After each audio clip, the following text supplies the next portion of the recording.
Imagine spending years training your replacement and not realizing it until it's too late. Back in 1995, if you told someone sitting in front of a computer, one day a machine will write articles better than many people, they would have laughed. If you told a designer one day a complete image will be created in seconds from a single sentence, they would have called you crazy. And if you told a large company one day an entire department will operate with a fraction of the employees, it would have sounded like pure science fiction. But today, all of those things are happening, and they're happening so fast that most people aren't even paying attention to the most important question. Are we really developing artificial intelligence to help humans?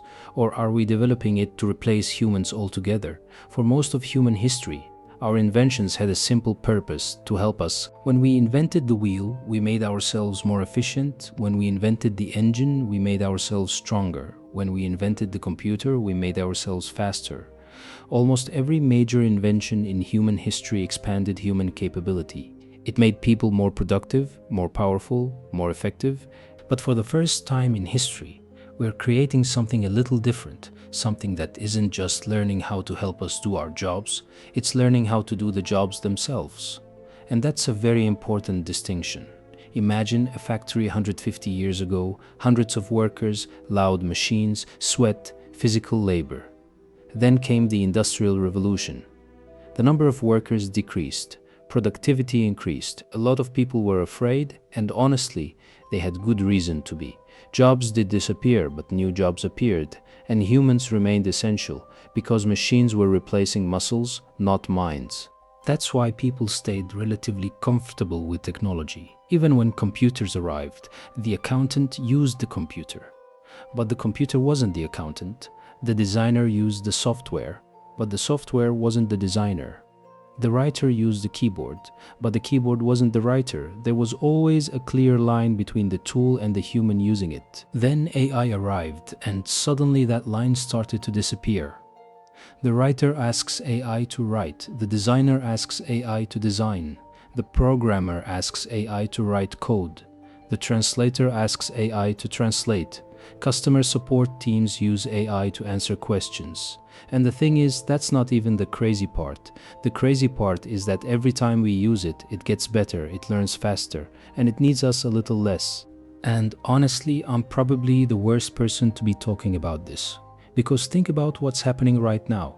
You're watching a video about AI replacing humans presented by an AI avatar generated inside ComfyUI and some other local apps, running on a computer that's not even connected to the internet. No camera, no studio, no actor, no production crew. Just a guy, a GPU, and a dangerously unhealthy amount of curiosity. 20 years ago, this would have looked like science fiction. It's basically a weekend project. And that's exactly the point. What used to require a writer, a designer, an editor, a voice actor, a camera crew, and a production team can now be done by one person sitting at home, which is incredible, but it's also a little unsettling. Because every time technology reduces the number of people needed to create something, the same question comes back. Are we building tools that help humans become more productive, or are we slowly building systems that make humans less necessary? If you've ever watched Black Mirror, the scary part was never really the robots. It wasn't killer machines. It wasn't some dramatic AI uprising. The real horror was always much simpler. People gradually handing over more and more of their lives to technology, not because they were forced to, because it was convenient, because it was efficient, because it made life easier. And that's exactly what's happening today. 15 years ago, if you wanted to launch an online store, you needed customer support, a designer, a copywriter, etc. Today, AI writes the content, AI creates the images, AI answers customer questions and everything else, and suddenly work that once required an entire team can be managed by a single person. Now here's the uncomfortable question. Who benefited? The business owner, absolutely. The customer, probably. But what about all the people whose jobs used to be part of that process? About 2 years ago, many people warned that AI would threaten millions of jobs. The response was almost always the same. AI can't really create art. Creativity is uniquely human. Others said, maybe it can write, but high-quality images, not anytime soon. And when video generation entered the conversation, the common belief was that level of quality is decades away, yet here we are. AI writes. AI designs, AI creates images, AI generates videos, AI clones voices, AI builds software. And it didn't take decades, it didn't even take 10 years. The progress arrived faster than almost anyone expected, which leads to a much bigger question. If AI has already surpassed so many predictions, what makes you so certain that your profession is safe? Because the most dangerous assumption in history may be believing that disruption only happens to other people. And this brings us to the part nobody likes talking about: capitalism. This isn't a conspiracy.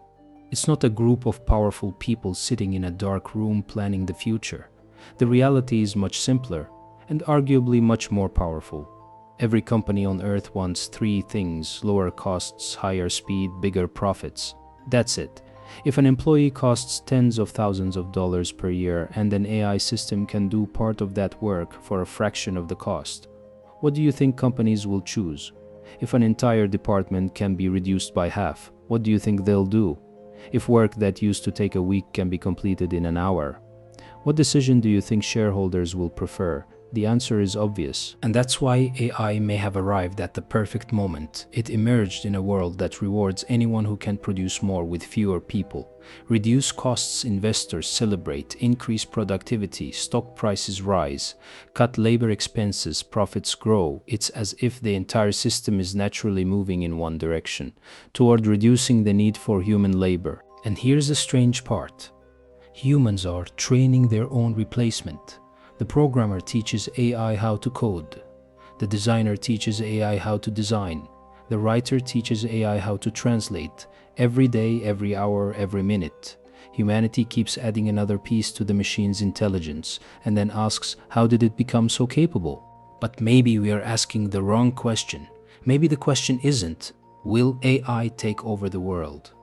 That's the Hollywood version. The real question is, has the world already been designed in a way that rewards replacing people? Think about how many decisions are already influenced by algorithms.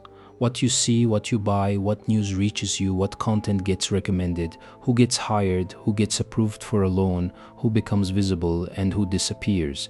Every year, humans make fewer decisions, but systems make more. Slowly, quietly, but consistently. AI probably did begin as a tool to help people. And for a long time that was true. But something is changing. The assistant is becoming a substitute, and that substitute is improving faster than almost anything we've ever seen. The scary part isn't that AI is becoming more human. The scary part is that companies don't need it to be human. They only need it to be cheaper, and sometimes cheaper wins. We don't need robot armies. We don't need machines marching through the streets. We don't need a dramatic end-of-the-world scenario. The most dangerous future may be much simpler than that. We wake up 20 or 30 years from now and realize that we handed over a large part of our work, a large part of our decisions, and a large part of our lives, one step at a time, until we can't even remember when we gave away the keys. So here's the question I want to leave you with. If machines keep learning, if humans keep teaching them, and if the world continues rewarding anyone who can do more with fewer people, where exactly are we heading? Are we truly using artificial intelligence as a tool, or are we already on the fast track to handing over the keys of the future to the machine? Leave a comment of what you think, and don't forget to like and subscribe.